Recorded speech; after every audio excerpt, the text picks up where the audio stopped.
Salut, bienvenue tout le monde. J'ai montré ça sur Bruce Caesar, la dernière vidéo. Regarde la lumière sur le sol, nous sommes de très très près. Je vais vous montrer les 3 frames d'images ou de vidéos que j'ai pris. C'est un vidéo. Regarde comment est-ce que vers la gauche, c'est relié au sol. Et là, tu vois un spot noir parce que la lumière s'éteint tellement rapidement. Tu as comme une fumée, dense fumée, reliée au sol en passant, tu vois à la gauche là. Qu'est-ce que c'est? Je ne sais pas, mais ça, cette lumière-là se promène sur le sol comme s'il se téléporterait une après l'autre. Ça bouge un peu plus loin, ça bouge un peu plus loin. Une après l'autre, tu vois dans les airs, cette lumière se téléporter, mais fait quelque chose avec la surface en même temps. Tu vois qu'il est relié à la surface. Et ça, c'est bien sûr les 3 frames que j'ai captés. Tu vois vraiment, on dirait une explosion, mais c'est pas une explosion. Vague lunaire, ça c'est 2 vagues lunaires, une après l'autre. Vous allez en avoir un passer. Gardez votre œil fixe à un endroit. Si vous avez, si vous avez de la misère à le voir, regarde l'endroit bleu. Mare Imbrium, où ce que les supposés astronautes ont atterri. Ils n'ont pas atterri. Vous allez voir les 2 lignes passer. 1 et 2. Et je vais faire du avant-recul en même temps pour que vous ayez une chance de vraiment le voir.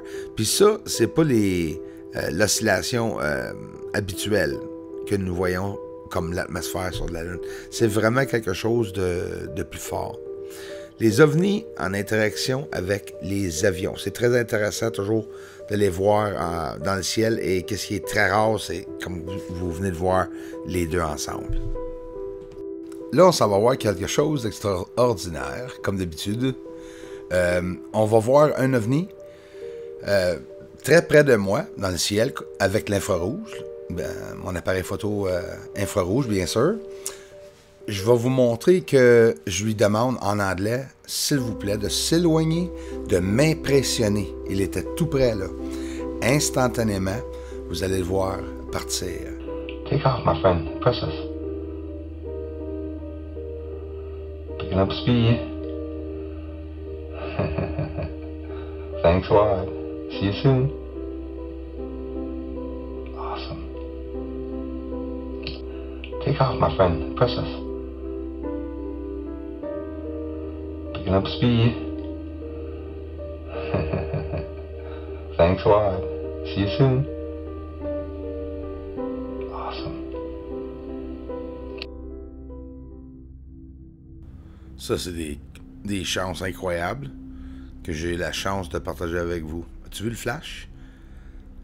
On dit qu'un avion flash. Ben, ces flashs-là sont pas exactement pareils. Sont plus forts, sont différemment vus. Aussi, il y en a certains qui me disent, Bruce, des fois, c'est des codes morse. On a l'impression qu'ils donnent des codes morse. Oui. Je suis d'accord avec ça. Regarde comme il faut. Wow! Celle-là, là, t'as encore plus fort. Ça, c'est un petit flash comparé du celle qu'on vient de voir en bas. Wow! Un autre flash encore plus fort. Puis des fois, là, c'est vraiment fort le flash. Puis tu vois carrément que c'est pas un avion. En même temps, vous allez voir un énorme flash. Fait que, où qu'ils sont en train de se communiquer, je pense que c'est très logique. Hein? C'est pas juste une propulsion de leur vaisseau. Peut-être que oui, je sais pas. Mais c'est très intéressant. Puis là, bien sûr, j'ai sorti dehors, je le filme là, parce que des fois, ça arrive que je sors dehors en courant sans voir le trépied. Regarde, ils sont là. Ça, c'est l'été passé, là, avant que l'activité cesse. Et là, l'activité est recommencée. J'ai hâte de pogner d'autres choses. Il en passe 1, il en passe 2, il en passe 3. Comment est-ce qu'il faut qu'il passe d'OVNI pour qu'on dise que c'est pas des satellites? Regarde l'explosion. Ou flash, c'est une explosion, c'est sûr. Tout près de cette satellite ou bien aligné avec l'objet. Ça ne veut pas dire toujours qu'ils sont près de l'un et l'autre. Ça dépend toujours de leur distance. Mais des flashs, des explosions, il y en a en masse en infrarouge. J'en ai vu. Puis, comme je vous dis, j'en ai vu là, des flashs, les amis. Là, ça vient tellement gros. Là. C'est incroyable. Là. Tu sais que c'est pas un avion. Tu sais en même temps, mais c'est pas un flash du soleil des satellites. Regarde des objets ici, inconnus, aucune idée c'est quoi. Illuminent tout en même temps. On va aller voir vite fait sur la Lune, après ça Jupiter, tiens. Ça, c'est un objet plus élongué dans le Mare Serenitatis, où ce que le cratère Bessel, elle est en train de passer présentement au-dessus de Bessel. Et vous voyez l'objet passer dans le marais. Ici, Jupiter. Mais regarde ce qui est vraiment cool, c'est qu'il y a un flash, mais deux objets en même temps qui apparaissent.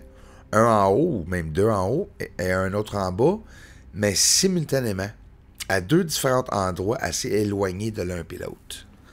Fait que là, nous avons de l'activité sur la Lune.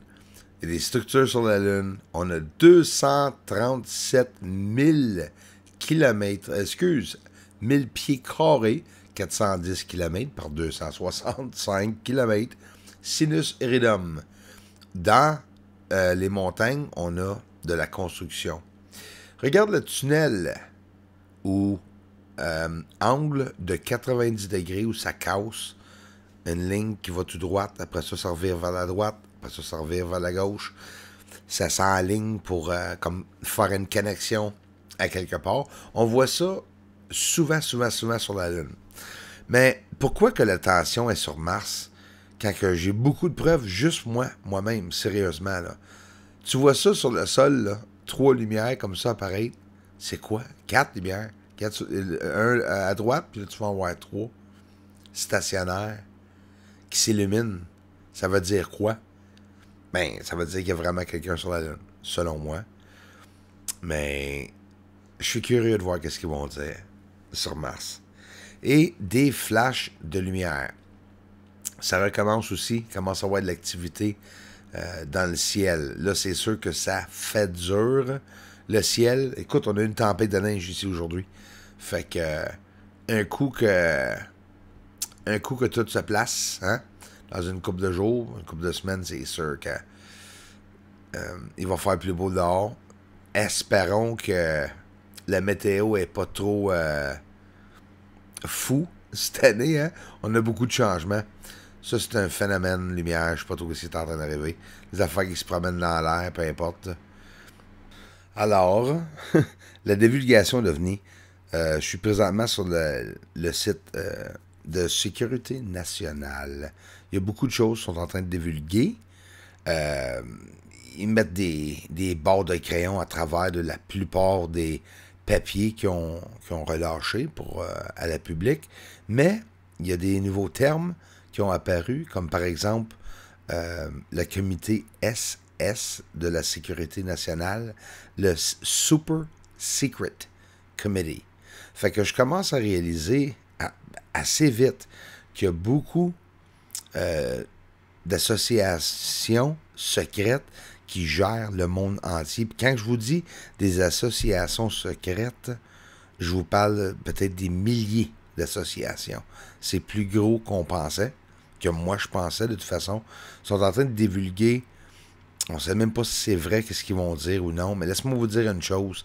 Les lumières qui sont sur la Lune, là, OK, c'est pas toutes des explosions. Certains ont l'air d'activité sur le sol, peut-être du minage qu'ils sont en train de faire. Et pourquoi ils ne parlent pas de la Lune? Ben, c'est simple. C'est parce que c'est là qu'il y a toute l'activité. On n'a pas la preuve pour voir qu'est-ce qu'il y a sur Mars. C'est trop loin. On est à trop d'années d'être capable de voir ça assez bien sur Mars. Puis je vous le dis, la Lune, tout près, OK? Puis c'est couvert de structures. Couvert. On parle tout de structures sur le côté noir. Laisse faire le côté noir. Le côté de la Terre, la Lune face à la Terre, c'est là que je vois toutes les structures. La divulgation va se faire par nous autres. Ce ne sera pas le gouvernement. Ils vont nous dire des menteries. Ils vont nous en dire peut-être un peu. Ça, c'est une base souterraine dans l'Antarctique que les États-Unis ont creusé. Ça, c'est toutes des allées, là, des des kilomètres de large. Aussi, je vais vous demander quelque chose. Si, pour vrai, on peut le terrer, sans farce, là, je suis rendu là, moi. Les extraterrestres, ils viennent à la Terre, par exemple. Imagine si on a affaire à venir ici faire des tests sur le climat, ou peu importe. Il n'y aura pas de base, eux autres? Les aliens, s'ils viendraient? Ça ne sera pas ça qu'ils feraient, eux, creuser des trous dans l'Antarctique pour se faire des endroits où ils peuvent cacher leurs vaisseaux, peu importe, là, c'est pas dur à comprendre, là. Ils ont besoin d'une place, sûrement, s'ils viennent ici. C'est pour ça que quand un ovni vient à la Terre, des fois, il se cache. Mais pourquoi pas toujours se cacher? Ils n'ont pas de l'air à être trop inquiets qu'on les voie, en tout cas. Je pense que c'est plutôt les projets secrets ici sur la Terre qui sont inquiets qu'on les voie. Ça changerait la religion si ça sortirait au complet.